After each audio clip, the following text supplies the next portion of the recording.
Hello ma toute belle, c'est Isabelle de Belle dans mes fringues et aujourd'hui je vais te montrer comment faire une ceinture élastique avec des chutes de tissu. Donc pour cela tu auras besoin d'une chute de tissu, d'un ciseau,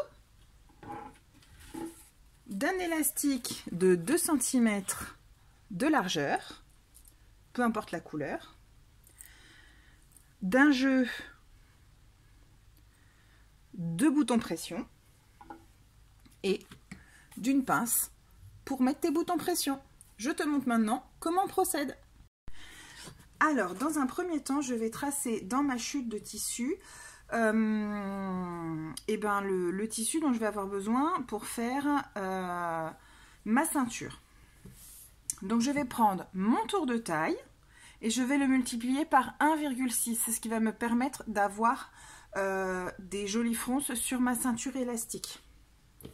Et pour la largeur, donc comme mon élastique fait 2 cm de large, je prends 2 cm plus 2 cm, parce que ma ceinture va être pliée en deux, 1 cm pour les anses et à nouveau 2 cm pour les marges de couture.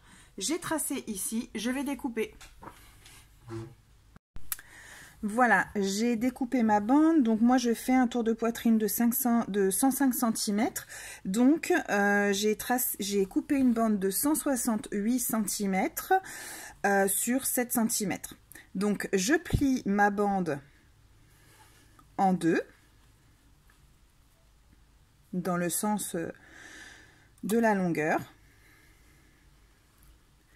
et je vais venir coudre sur toute la longueur à 1 cm du bord ici. Voilà, j'ai cousu ma bande. Maintenant, je n'ai plus qu'à la retourner. Alors, petite astuce, pour la retourner, vous prenez tout simplement une épingle à nourrice ou une épingle de sûreté, ça dépend comment vous appelez ça. Hop, vous la plantez dans votre tissu et vous plongez.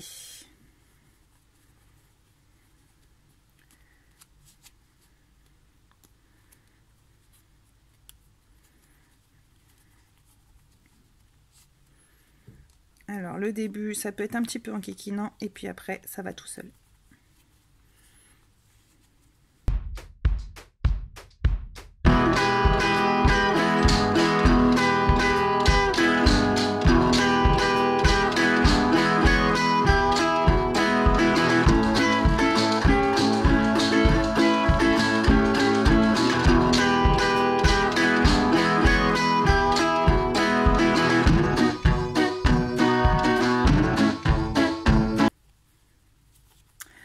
Voilà, une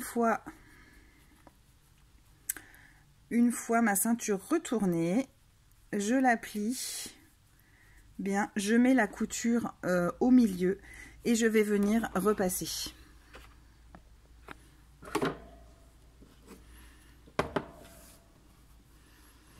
L'idée c'est de cacher la couture, elle sera le long du corps. Elle sera pas visible.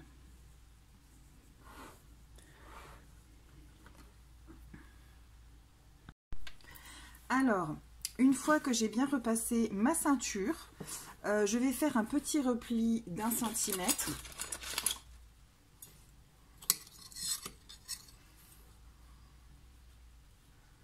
Donc, hop, et un deuxième. Et je vais venir l'aplatir au fer. Premier.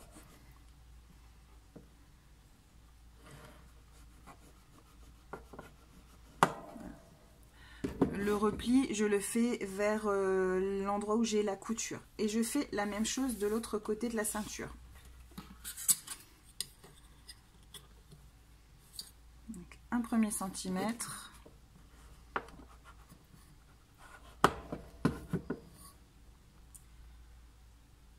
Et un deuxième.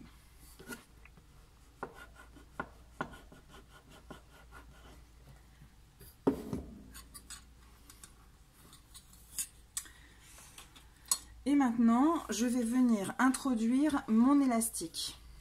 Alors, pour la taille de l'élastique, moi, je vous conseille de prendre un élastique qui fait plus ou moins le tour de votre taille. Donc, pour moi, qui fait une taille qui est 105 cm de tour de taille, je vais prendre la même chose. L'idée, c'est pas d'être serré, c'est de faire joli, surtout essentiellement. Donc, du coup, voilà, vous coupez l'élastique à la longueur de votre taille. De la même manière, je prends une épingle de sûreté ou un passe élastique et je vais venir passer mon élastique à l'intérieur de mon tube de tissu.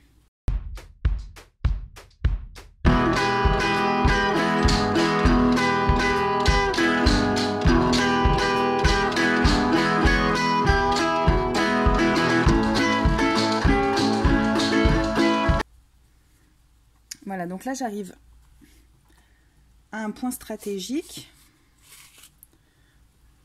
Donc là j'ai mon élastique qui est arrivé quasi au bout. Donc je tire un peu dessus.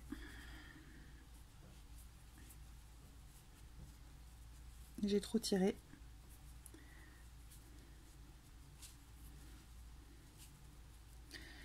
Et je vais venir le mettre au niveau de mon deuxième trait. Donc là, vous vous souvenez, on a fait un premier repli, un second repli. Je vais venir le mettre non, au niveau de mon premier repli, pardon. Et je vais venir coudre ici, dans la ligne de mon premier repli.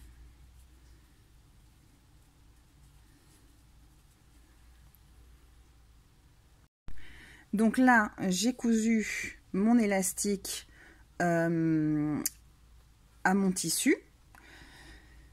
Je fais mon repli, je le replie une fois, je le replie une seconde fois et je vais venir coudre ici sur ma première couture. Donc là j'ai cousu, donc sur l'extérieur c'est cousu. Donc là j'ai le premier bout de ma ceinture. Donc je vais revenir reprendre mon épingle à nourrice. Je vais finir de faire passer l'élastique en faisant toujours bien attention que l'élastique soit bien droit, hein, qui vrille pas dans la ceinture.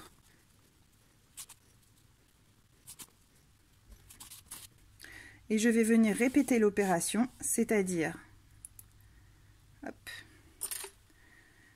que je vais venir coudre mon élastique ici, dans le premier repli. Puis je vais rabattre mon premier repli une fois, puis une deuxième fois, et je viendrai à nouveau coudre ici. Et ma ceinture sera quasiment terminée. Voilà, donc là j'ai cousu mon élastique, il est bien pris des deux côtés. Donc maintenant je tire un peu sur l'élastique pour répartir les fronces.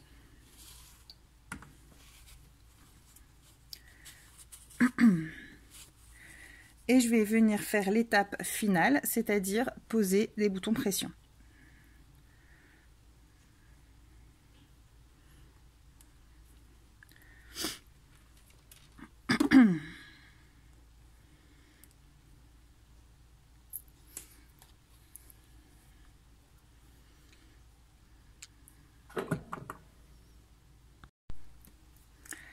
Je mets mon premier bouton pression, je le mets à peu près 1,5 cm.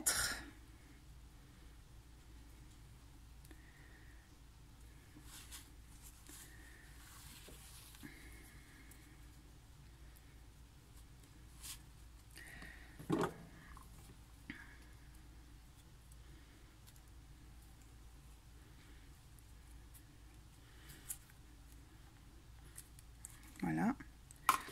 Et vous faites bien attention pour le deuxième, de le mettre dans le bon sens, c'est-à-dire la partie sans la fermeture,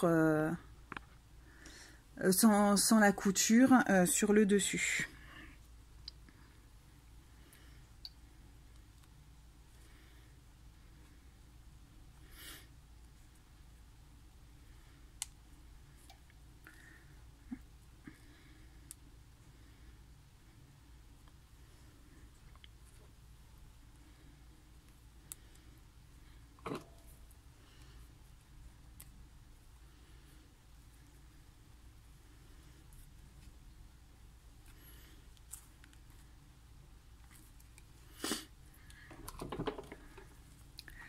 Et voilà, la ceinture est terminée.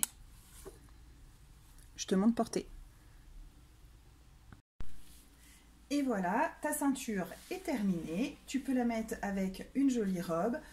C'est un excellent moyen d'utiliser ces chutes, surtout celles qui sont le bord de la lace où parfois on a des grandes longueurs.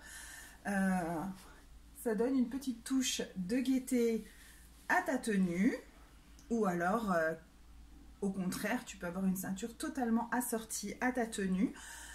Alors moi j'ai mis des boutons pression parce que l'idée c'est vraiment d'utiliser que ces chutes et de ne rien acheter d'autres. En général on a toujours quelques boutons pression dans sa trousse de couture. Mais tu peux tout à fait acheter des fermetures de ceinture, ça existe, hein, des choses un petit peu clipsées. Tu peux en trouver sur pas mal de merceries en ligne. Dans ce cas-là, il faudra que tu retires la longueur de ta fermeture à la taille de ton élastique. C'est-à-dire que par exemple, moi j'ai un tour de taille 205. Si j'avais pris par exemple une fermeture qui faisait 5 cm, et ben j'aurais pris un élastique de 100 cm. Voilà, j'espère que ces explications t'ont plu et que tu vas utiliser tes chutes de tissu de cette manière ou d'une autre. Sur Instagram, je t'ai mis d'autres idées pour utiliser tes chutes de tissu. Donc, n'hésite pas, amuse-toi bien et mets-moi un petit commentaire. Bye bye!